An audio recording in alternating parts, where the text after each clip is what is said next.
আজকের গল্প লেখিকা মাধবী ভট্টাচার্যের দিরাগমন। আমার বিয়েটা হুট করেই হয়েই গেল। যদিও বাবা চাইতো আমি স্বাবলম্বী হই, তারপর বিয়েটা হোক। কিন্তু 10টা 5টার চরকি পাক জীবন আমার একেবারেই পছন্দ নয়। চাকরি করতে গেলে স্বাধীনভাবে থাকা চলে না, তাই বাবার ইচ্ছেকে এতটুকু গুরুত্ব আমি দিতে চাইনি। যাই হোক, বিয়ের পর থেকে দেখছি মৈনাক বড্ড মা নেওটা ছেলে। একেবারে মায়ের আঁচল ধরা খোকাটি যেন। মায়ের সঙ্গে ওর আহ্লাদ দেখি আর ভেতরে ভেতরে জ্বলি। মনে মনে প্রতিজ্ঞা করি, মা ছেলের জোর যদি ভাঙতে না পারি তবে আমার নামও সুমিতা নয়। এতদিন যা হয়েছে হয়েছে, এখন এই বাড়িতে আমার কথাই হবে শেষ কথা। বিয়ের মাস 6 পরে আমার এক মাসতুতো ননদের বিয়ের নেমন্তন্ন পেলাম। উপহার হিসেবে একজোড়া বালা গড়িয়ে দিতে চাইলেন শাশুড়ি। মৈনাক তক্ষুনি রাজি। আমি ভেতরে ভেতরে জ্বলছিলাম। মগের মুলুক পেয়েছেন নাকি? আমার বরটাকে বোকা পেয়ে ওর কষ্টের রোজগার খোলাম কুচির মতো ওড়ানো বের করছি।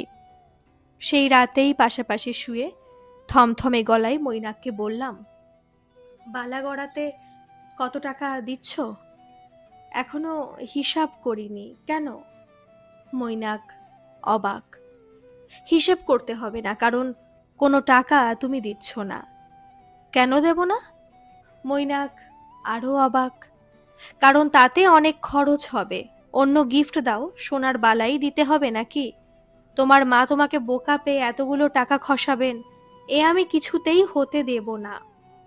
আমার মায়ের সম্বন্ধে এভাবে কথা বলবে না। আর রইল বিন্তির কথা, আমার একটা মাত্র মাসি, তার একমাত্র মেয়ের বিয়েতে ওইটুকু গিফট তো করতেই হবে। মৈনাক উঠে বসেছে। আমি কিন্তু বারণ করে দিলাম, আমার কথা না শুনলে ফল ভালো হবে না। মৈনাক থমথমে মুখে চুপ করে গেল। যুদ্ধে জিতে গেছি ভেবে গভীর শান্তি নিয়ে ঘুমোতে গেলাম। কিন্তু কদিন বাদেই দেখলাম মৈনাক অফিস থেকে ফিরে মায়ের ঘরে ঢুকে গেল। কেমন সন্দেহ হলো। চুপি চুপি দরজায় উকি দিলাম। দেখি শাশুড়ি আহ্লাদিত মুখে ক্যাটালগ দেখে দেখে বালার ডিজাইন পছন্দ করছেন। মৈনাক হাসি মুখে বসে আছে সামনে। এর মানে ও আমার কথার কোনো গুরুত্বই দেয়নি। রাগে গা জ্বলে গেল। ঘরে ঢুকে পড়ে হিংস্র আক্রোশে বলে উঠলাম, মা ছেলেতে মিলে তাহলে আমাকে ছোট করেই ছাড়লে? আমার কথার যে কোনো দাম নেই তা বুঝিয়েই ছাড়লে? শাশুড়ি হতভম্ব হয়ে আমার দিকে তাকিয়ে রইলেন। মৈনাক থমথমে গলায় বলল, কি বলছো এসব? কে তোমাকে ছোট করেছে? ন্যাকামি করছো? আমি যে বারবার বারণ করলাম, শুনলে আমার কথা? শাশুড়ি এতক্ষণে মুখ খুললেন। বালা গড়ানোতে তোমার আপত্তি ছিল সুমি? কেন? আমায় তো কিছু বলনি। বলার কি আছে? তোমার তো বোঝা উচিত ছিল বালা গড়াতে কত খরচ। শাশুড়ি মায়ের মুখ বিবর্ণ। সেদিকে তাকিয়ে মৈনাক চিৎকার করল, মায়ের সঙ্গে এভাবে কথা বলার সাহস তোমাকে কে দিল? এক্ষুনি এ ঘর থেকে যাও। এ ঘর কেন, এই বাড়ি ছেড়ে বেরিয়ে যাচ্ছি। কথাটা বলে বীর দর্পে নিজের ঘরে চলে এলাম। জানি মৈনাক আমাকে আটকাবেই, কোথাও যেতে দেবে না। কিন্তু মৈনাক এলো না। এলেন শাশুড়ি মা। বললেন, তোমার যদি এত আপত্তি তবে বালা দেবার দরকার নেই। আগেই তো আমাকে বলতে পারতে। এই সামান্য কারণে তুমি বাড়ি ছেড়ে যাবে কেন মা? এত সহজেই সব কিছুর সমাধান হয়ে গেল, কেন যেন ভালো লাগলো না। এ তো যুদ্ধ শুরু করার আগেই প্রতিপক্ষ বিনা শর্তে নিজের অধিকার ছেড়ে দিল। এই জয়ে যেন আনন্দ নেই। এরপর সামান্য অজুহাতেই মৈনাকের সঙ্গে তুলকালাম করতে শুরু করলাম, যাতে ও ধীরে ধীরে মায়ের থেকে আলাদা হয়ে আমার দিকে সরে আসে। ধাড়ি ছেলের আবার এত মা কিসের? মৈনাক আর আমার মধ্যে অশান্তি বেড়েই চলছিল। সবচেয়ে রাগ হতো যখন শাশুড়ি এসে আমার পক্ষ নিতেন। জিতে যাওয়ার যে আনন্দ সেটা যেন অসম্পূর্ণ থেকে যেত। এর মধ্যেই আমার দাদার বিয়ে ঠিক হয়ে গেল। দেখাশোনা চলছিল বেশ কিছুদিন ধরে। আনন্দ ধরছিল না আমার। মৈনাক হাসছিল আমার পাগলামি দেখে। রাতে ওকে বললাম, আমার একমাত্র দাদার বিয়ে, দামি কিছু গিফট দিতে হবে কিন্তু, নইলে অন্যের কাছে আমার মাথা হেট হয়ে যাবে। মৈনাক কিছুক্ষণ স্থির চোখে তাকিয়ে রইল আমার দিকে, তারপর বলল, বিন্তির বিয়ের সময় তোমার মনে হয়নি আমার আর আমার মায়ের মাথা কতটা হেট হয়ে গেল? ছাড়ো তো, কোথায় তুতো বোন আর কোথায় নিজের দাদা? চুপ করে গেল মৈনাক। অকাট্য যুক্তি দিয়েছি ভেবে আত্মতৃপ্তিতে ভরে গেল মন। পরদিন নাচতে নাচতে গিয়ে হাজির হলাম বাবার বাড়িতে। দেখতে দেখতে বৌভাতের অনুষ্ঠান এসে গেল। গিফট এখনো কেনা হয়নি। মৈনাককে বলতেই সে একমুখ হেসে বলল, গিফট তো নিয়েই এসেছি। আকাশ থেকে পড়লাম। গিফট নিয়ে এসেছে দেখে আমি হতভম্ব। দাদার জন্য শার্ট আর প্যান্টের পিস, আর বৌদির জন্য শাড়ি। যথেষ্ট দামি আর সুন্দর, কিন্তু তাতে কি, আমি তো আরও ভালো চেয়েছিলাম। ব্যাস, শুরু হলো আমার কান্না। যে করেই হোক কেঁদেই জিততে হবে। কিন্তু মৈনাক যেন পাষাণ, আমার চোখের জল দেখেও দেখল না। উদাসীন মুখে বলল, কান্নার কি আছে?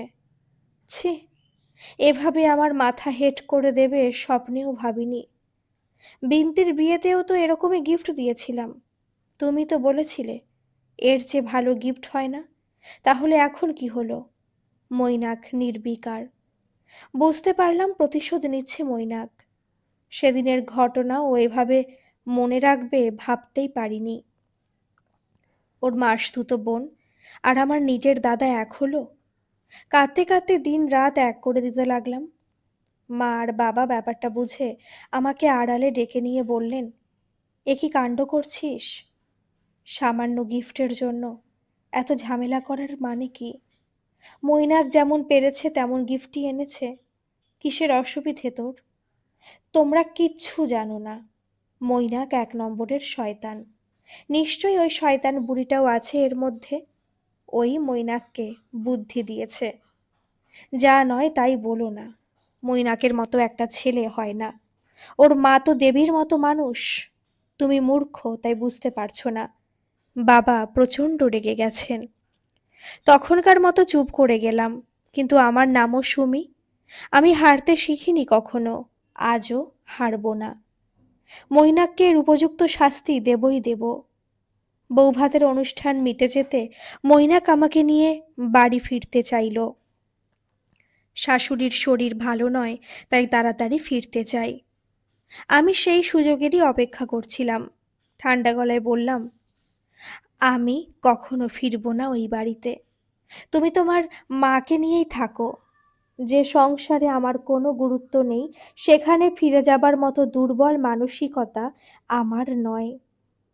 কিছুক্ষণ অবাক হয়ে তাকিয়ে রইল মৈনাক।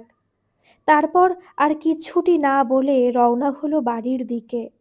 একবার ফিরেও তাকালো না। আমার মা বাবা আর দাদা হুলস্থুল করে মৈনাককে রাস্তা থেকে ফিরিয়ে আনলো। তারপর আমার ওপরে সবাই মিলে চড়াও হলো। কি বুদ্ধি তোর! নিজের সংসার নিজেই ভাঙতে চাইছিস? মৈনাকের মতো এমন ছেলে আর কোথাও পাবি? ফিরে যা বলছি। আমি আমার মতে অনড়, কারো কথা শুনবো না।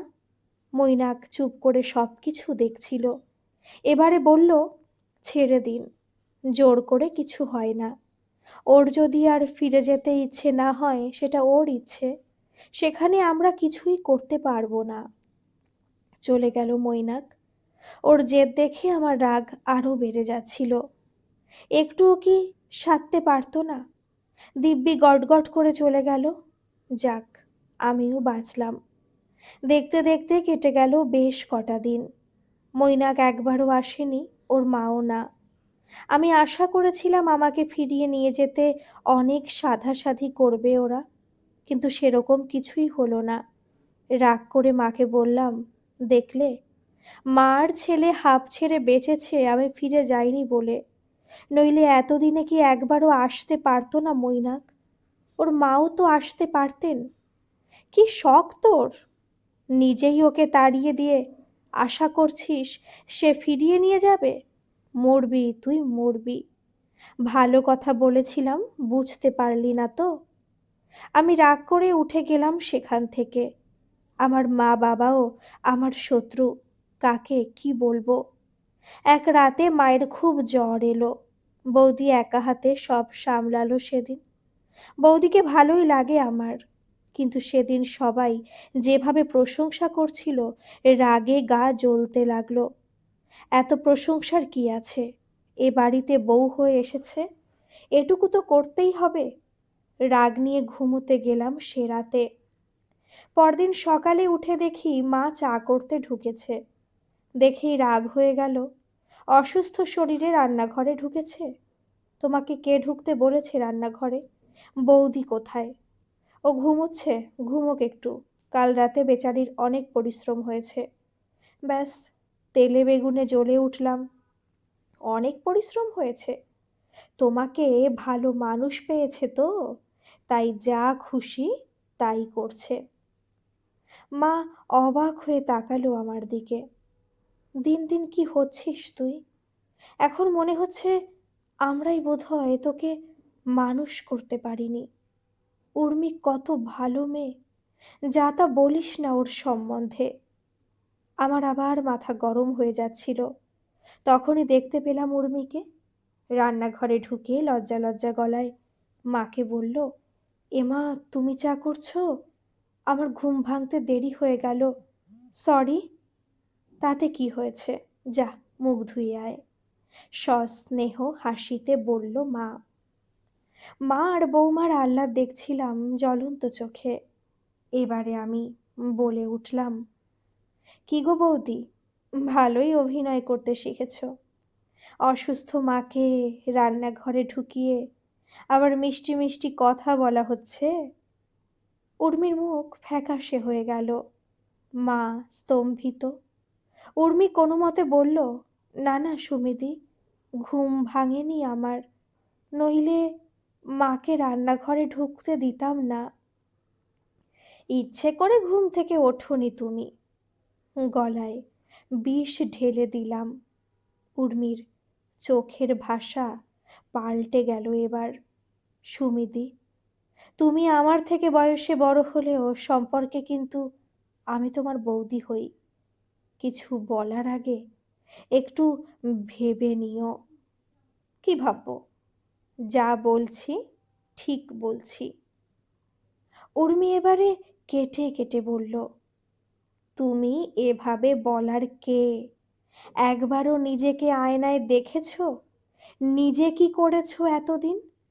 আপাদমস্তক স্বার্থপর একজন মানুষ। প্রতিবাদ করার নামে নিজের সুখটুকুই হাতিয়ে নিতে চাও। শুধু তোমার কথাতেই সব চলবে, নিজের দোষেই তুমি সব হারালে। আমি অসহায় চোখে দেখলাম মা কিচ্ছু বলছে না। আমার এত অপমানেও মা চুপ। আমিও কিছু বলতে পারছিলাম না, বলার মতো কিছু নেই তো। উর্মি বড্ড সত্যি কথা বলে ফেলেছে। দু চোখে জল নিয়ে নিজের ঘরে দৌড়ে গেলাম। বিছানায় মুখ গুজে হু হু কান্নায় ভেঙে পড়লাম। এত অপমান সহ্য করতে হচ্ছে আমাকে, সব মৈনাকের জন্য। ও কেন ফিরিয়ে নিতে এলো না? একবার সাধলেই তো চলে যেতাম। কতক্ষণ বালিশে মুখ গুজেছিলাম জানি না। হঠাৎ একটা চেনা গলার আওয়াজ কানে আসতেই হৃৎপিণ্ডটা লাফিয়ে গলায় এসে আটকে গেল। ছুটে গেলাম আওয়াজ লক্ষ্য করে। বসার ঘরে মৈনাক বসেছিল। বিশাল একটা প্যাকিং বাক্স ঘরের মাঝখানে রাখা। স্যামসাংয়ের একটা বিশাল স্মার্ট টিভি নিয়ে এসেছে সে। বৌদির জন্য এনেছে খুব সুন্দর একটা মঙ্গলসূত্র। আমি হতভম্বের মতো ওর দিকে তাকিয়েছিলাম। মৈনাক আমার দিকে একবার তাকিয়ে মুখ ফিরিয়ে নিল। আমার চোখ ঝাপসা হয়ে আসছিল। কোনো মতে বললাম, এসব কি? এতদিন পরে কেন এসেছো তুমি? কি দেখতে এসেছো? মৈনাক আমার দিকে তাকালো। ওর চোখে কি আমার জন্য ভালোবাসা আছে? কি জানি, কান্নায় ঝাপসা চোখে দেখতেই পাচ্ছিলাম না। ও আমাকে ভালোবাসবেই কেন? আমি তো খারাপ, খুব খারাপ। দাদা এসে জড়িয়ে ধরলো আমায়। আর কাঁদিস না, আয় এদিকে এসে বস। সোফায় জড়সড় হয়ে বসলাম। মৈনাক নরম গলায় জিজ্ঞেস করলো, এবারে যাবে আমার সাথে? বাকিরা হৈ হৈ করে ওঠার আগেই হাত তুলে সবাইকে থামিয়ে দিল মৈনাক। ওকে বলতে দিন। আমি চাইছিলাম ও নিজের ভুল বুঝুক, দোষগুলো চিনুক। ইচ্ছে করেই তখন ওর পছন্দ মতো গিফটগুলো কিনিনি। জানি না বুঝেছে কি না, দেখি কি বলে। আমি রাগের গলায় বললাম, বলার কি আছে? বিন্তির বিয়েতে আমি ভুল করেছিলাম, বুঝতে পেরেছি। হেসে ফেলল মৈনাক। তাহলে আমার সাথে যাবে এখন? নয়তো আর কোন চুলোয় যাব? থমথমে গলায় বললাম। কিভাবে কথা বলছিস? নিজেকে পাল্টা সুমি। দাদাও হাসছে।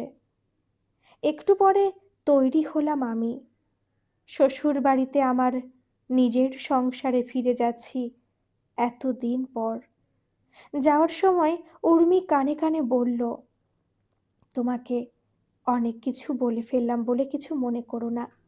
একটা সংসার দুদিকেরই অ্যাডজাস্টমেন্টে টিকে থাকে, সেদিক দিয়ে মৈনাকদার কিন্তু কোনো খুঁত নেই।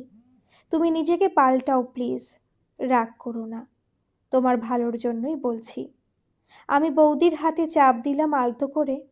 ও একেবারেই সত্যি বলছে, একেবারে চোখে আঙুল দিয়ে সবটুকু দেখিয়ে দিয়েছে।